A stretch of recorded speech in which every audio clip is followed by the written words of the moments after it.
"You're a disappointment," my father shouted as he signed my trust fund over to my sister. "She's a lawyer and you're just playing with computers in your apartment." I didn't argue. I just smiled and left. 3 years à la terre. Their faces at the IPO ceremony were priceless. The mahogany walls of my father's study seemed to close in as he signed the final document with a flourish. The scratching of his Mont Blanc pen against paper felt like nails on a chalkboard. "There," he said, sliding the trust fund transfer papers across his desk. "It's done. All $2 million will go to Jennifer instead." My name is Emma Chin, and at 2008, I was being written off by my family for the last time. My sister Jennifer stood by the window trying to hide her triumphant smile as she watched our father disinherit me. "Emma," my mother sighed from her perch on the leather armchair, "if you just gone to law school like your sister, if you just applied yourself." "I did apply myself," I said quietly, watching my father's expression darken. "Just not to what you wanted. Playing with computers in your apartment isn't applying yourself," he snapped, standing up to tower over his desk.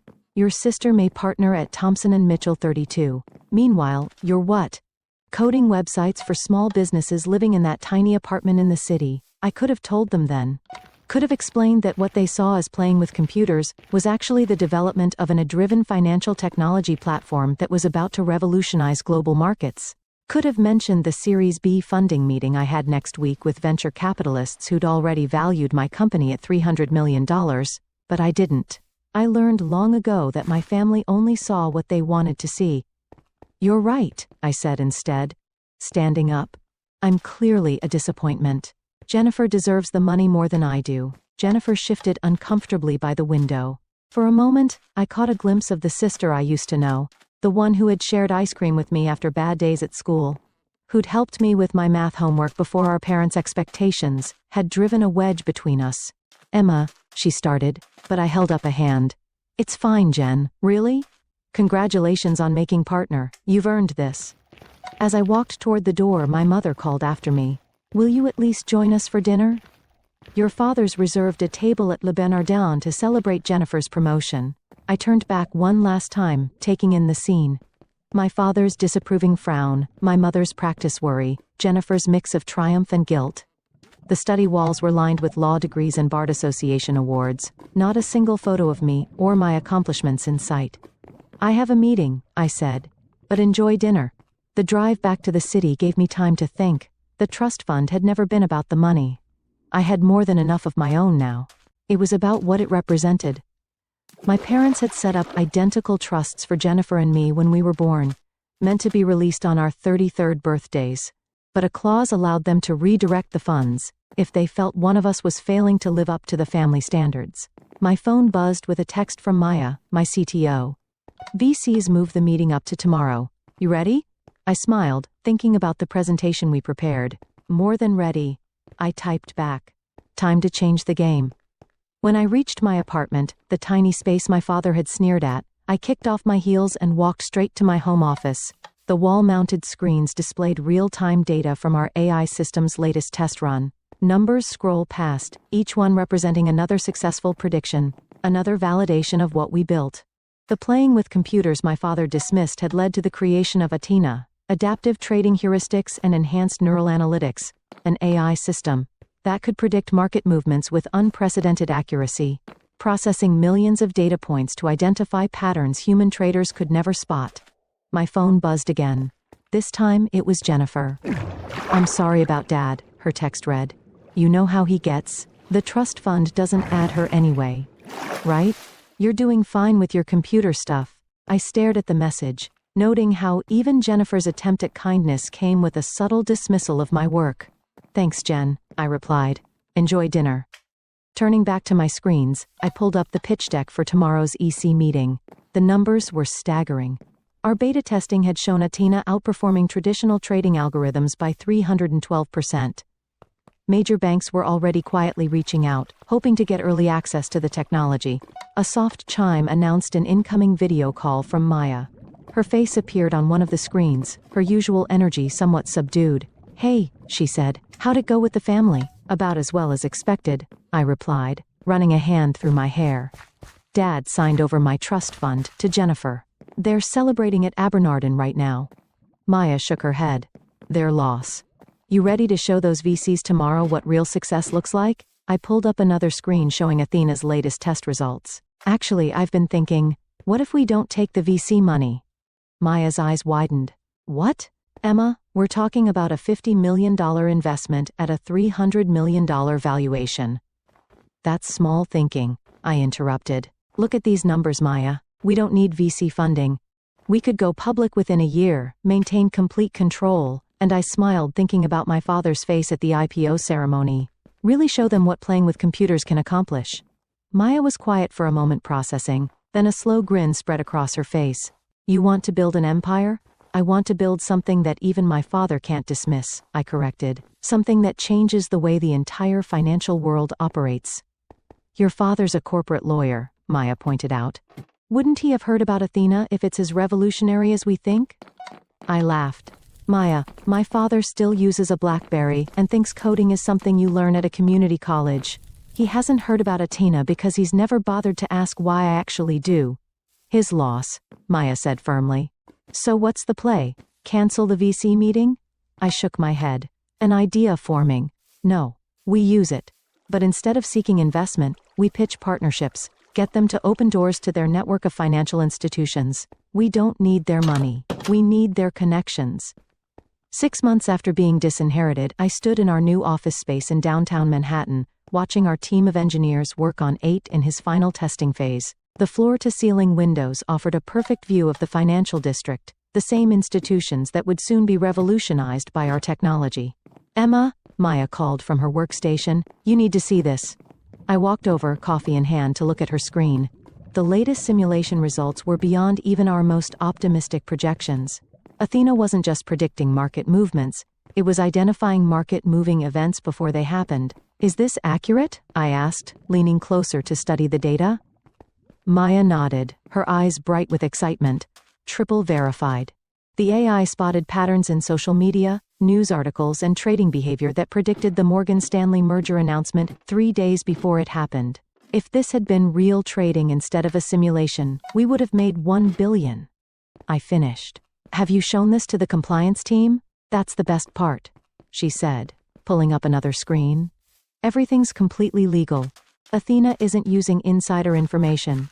It's just better at connecting publicly available data points than any human could ever be. My phone buzzed. A text from Jennifer. Hey sis, haven't heard from you in months. Parents are worried. Dad says your phone number at the apartment is disconnected. I smiled slightly. Of course it was disconnected. We've moved the entire operation to a $40 million office space, 6 blocks from Wall Street. But my family still thought I was playing with computers in my tiny apartment. I'm fine, I texted back. Just busy with work. Another buzz, this time from our head of legal, David. SEC meeting confirmed for next week. They're interested in the compliance protocols. That was an understatement. When word had gotten out that we were developing something revolutionary in the fintech space, the SEC had practically begged for a meeting. They wanted to understand our technology before it hit the market. Smart of them, really. Miss Chen, our receptionist's voice came through the intercom. There's a Mr. Thompson here to see you. He says he's from Thompson and Mitchell. My heart skipped a beat. Thompson and Mitchell, Jennifer's law firm, one of the largest corporate law firms in the city. Send him in, I said, straightening my blazer. James Thompson himself walked through the door, senior partner and my sister's boss. He looked exactly like the kind of lawyer my father admired. Silver-haired, perfectly tailored suit, exuding old money confidence. Miss Chen, he said, extending his hand. Thank you for seeing me without an appointment. I hope to forgive the intrusion. But when we heard rumors about what you're developing here, you heard rumors? I asked, gesturing for him to sit. From whom? He smiled diplomatically. Let's just say certain financial institutions are very interested in your technology. They're our clients, and they asked us to explore potential relationships. Does my sister know you're here? His smile faltered slightly. Jennifer? No. This meeting is strictly confidential. Though I must admit, I was surprised to learn you were her sister. She's never mentioned that she has a sister who plays with computers. I finished for him. I imagine she hasn't mentioned me much at all. Maya appeared in the doorway, tablet in hand. Emma, sorry to interrupt, but the Goldman Sachs team is here for their demo. Thompson's eyebrows shot up at the mention of Goldman Sachs. I could almost see him recalculating my worth in his head. "Mr. Thompson," I said, standing, "I apologize, but I have another meeting. If you'd like to discuss potential relationships, you can contact our legal team to schedule something." "Of course," he said, rising quickly. "But Miss Chen, whatever Goldman is offering, we can match it." Thompson and Mitchell represents half the major financial institutions in the city. I walked into the door feeling a strange satisfaction. "It's not about the money, Mr. Thompson. It's about changing the game entirely. I'm sure you understand." After he left, Maya gave me a knowing look. "You enjoyed that, didn't you?" "Maybe a little," I admitted. "How long until he tells Jennifer about our little operation here? Given that your sister's firm represents billions in financial interests, I'd say about 5 minutes." Sure enough, my phone buzzed again. "Emma, why didn't you tell me? Jim Thompson just came back from your office looking like he'd seen a ghost. What exactly are you working on?" I put my phone away without responding. There would be time for family revelations later. Right now, we had a demonstration to prepare for. The Goldman Sachs team was already waiting in our conference room. 5 executives in expensive suits, trying not to look too eager. Their presence here was a coup. Getting Goldman as an early partner would open every door in the financial world. "Ladies and gentlemen," I began, standing at the head of the table, "what you're about to see will fundamentally change how the markets operate. But first, I need you all to sign these NDAs." The morning of our IPO, I stood in front of my mirror adjusting my suit. Chanel, Knockout, my parents would recognize the difference. The Wall Street Journal sat on my desk. Our company's impending public offering splashed across the front page. Athena set to launch biggest tech IPO of the year. Expected valuation, $800 million. My phone had been buzzing non-stop for days. First, Jennifer, then my mother. Finally, even my father had tried to reach out. I'd let their messages pile up unanswered. They'd all be at the ceremony today anyway. The invitations had gone out weeks ago. "Ready for this?" Maya asked, appearing in my office doorway. She traded her usual tech company casual wear for a sharp business suit. "Born ready," I replied, picking up my presentation folder. "How's Athena performing this morning?" "Like a dream. The latest analysis shows her predicting market movements with 99.7% accuracy. The trading floor is buzzing. Everyone knows this is going to change everything." We made our way to the stock exchange where crowds had already gathered. Financial reporters lined the entrance, cameras flashing as we approached. I caught snippets of their commentary. Youngest female CEO to take a company public. Revolutionary AI trading technology already has contracts with major financial institutions. Inside, the exchange was electric with anticipation. Our team had gathered near the podium, along with representatives from every major bank and financial institution in the city. And there, in the front row, sat my family. My father's face was a study in conflicting emotions, pride warring with regret, confusion battling with awe. My mother kept dabbing at her eyes with a handkerchief. And Jennifer. Jennifer just stared at me like she was seeing her sister for the first time. "Emma." My father stepped forward as I approached the podium. We had no idea." "No," I said calmly. "You didn't because you never asked." Before he could respond, the exchange president called me to the stage. It was time to start the ceremony. "Ladies and gentlemen," I began, my voice carrying across the suddenly quiet trading floor. 3 years ago, I started coding a THENI in a tiny apartment. People called it playing with computers. They said I was wasting my potential. They couldn't see that I was building the future. My eyes met my father's as I continued. Today, a TENI processes more financial data in a second than all of Wall Street could analyze in a month. She predicts market movements with near-perfect accuracy, all while operating within strict ethical and legal guidelines. But more importantly, she represents what's possible when you believe in your vision, even when no one else does. The ceremony proceeded according to tradition: speeches, handshakes, the ringing of the bell. But the real moment came when our stock price appeared on the big board. The room erupted in cheers as the numbers soared past our projected opening. By lunch, my personal stake in the company was worth over $300 million, more than 100 times the trust fund my father had signed away. After the ceremony, my family approached hesitantly. Jennifer spoke first. "Emma, I'm so sorry," she said, her lawyer's composure cracking. "All this time when you try to tell us about your work, save it," I said. But not unkindly. "You all saw what you wanted to see. My father cleared his throat.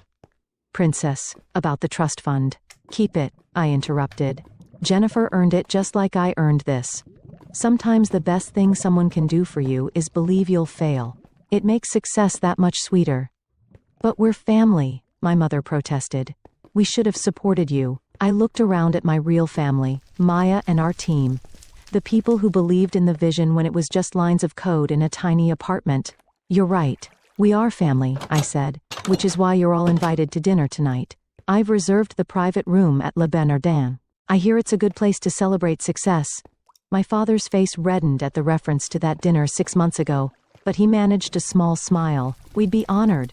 Later that evening, as my family marveled at our company's technology and success over expensive wine, I thought about the long road that had led here, the nights coding while they thought I was wasting time, the meetings they dismissed as playing with computers, the victory they tried to give to someone else. My phone buzzed. A message from Maya. Stock closed at double our projected value. You're officially a billionaire. I smiled, watching my father try to explain to his country club friends how his disappointing daughter had built an empire right under his nose. Success, I've learned, wasn't about proving them wrong. It was about proving myself right. Emma, Jennifer said, pulling me aside. I need to tell you something. After Jim Thompson came back from your office tea day, I looked up everything I could find about I started buying stock in every company that showed interest in your technology. I believed in you, even if I didn't show it. I raised an eyebrow. Did you make money? She grinned. Enough to pay back that trust fund 10 times over. Said, because I'm going to need a lawyer I can trust for our next expansion phase. Someone who understands both technology and family. Her eyes widened. Are you offering me a job? I'm offering you a chance to be part of something bigger than both of us.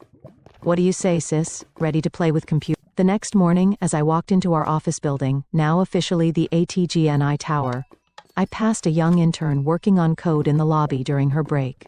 She reminded me of myself back when everyone thought I was wasting time with computers. Keep at it, I told her. Sometimes the biggest success stories start in the smallest apartments.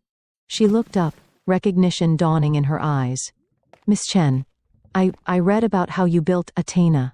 My parents think I'm crazy for choosing programming over law school, but you have a vision. I finished for her. Hold on to that. And remember, the people who underestimate you today will be reading about you tomorrow. As I rode the elevator to my office, I thought about legacy. Not the kind my father had tried to force on me, but the kind you build yourself, one line of code at a time. Athena wasn't just changing the financial world, she was proving that success doesn't always look like people expect it to. And sometimes, the best inheritance isn't the one you're given. It's the one you create for yourself.